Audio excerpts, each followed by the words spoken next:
किसान भाइयों, रबी फसलें जैसे कि गेहूं, चना, सरसों, जीरा, प्याज, लहसुन, आलू इत्यादि की बिजाई का समय अभी चल रहा है और किसी भी फसल की ज़्यादा पैदावार लेने के लिए खाद प्रबंधन एक महत्वपूर्ण स्थान रखता है।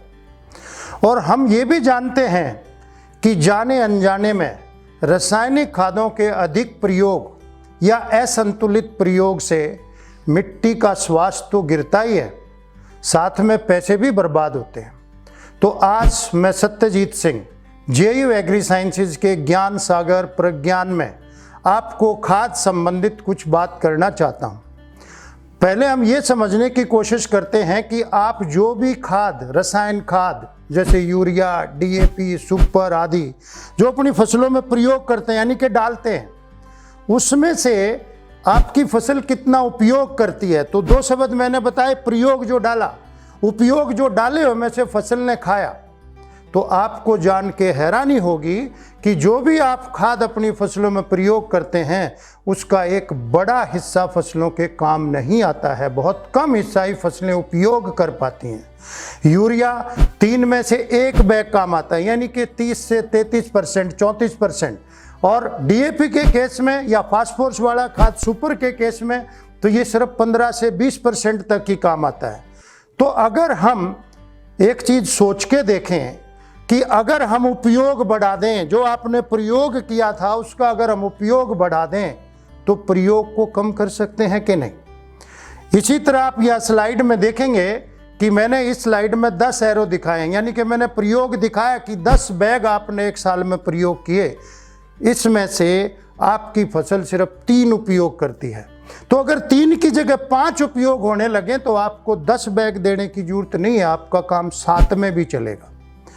और ये काम बहुत आसानी से JU एग्री साइंसेज के इकोमैक्स और एजोमैक्स द्वारा किया जा सकता है, लेकिन आप लोगों को यकीन नहीं होता है।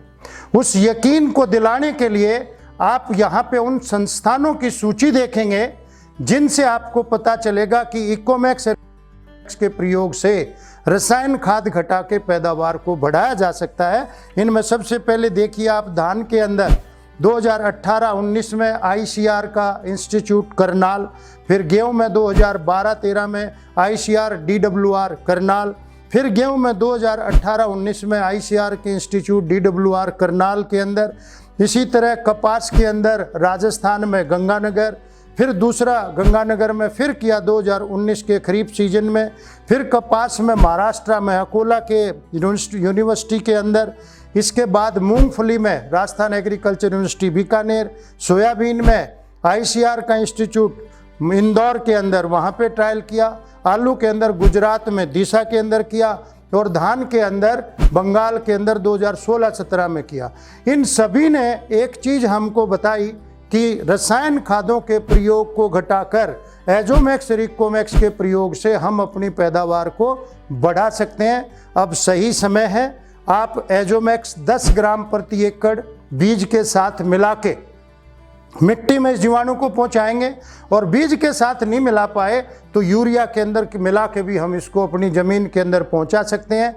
इसी तरह इकोमैक्स प्लस डालते हैं, इकोमैक्स प्लस तो 4 किलो, जी डालते हैं तो 2 किलो, इसको भी आप इकोमैक्स प्लस को यूरिया के साथ मिला के या इकोमैक्स जी को DAP के साथ मिला के अपनी फसलों में डाल सकते हैं। तो इस तरीके से हम अपनी मिट्टी को भी उपजाऊ रखेंगे, हमारा खर्चा भी कम रहेगा, आमदन भी बढ़ेगी, मिट्टी मुस्कुराएगी। धन्यवाद। JU एग्री साइंसेज, मिट्टी मुस्कुराएगी।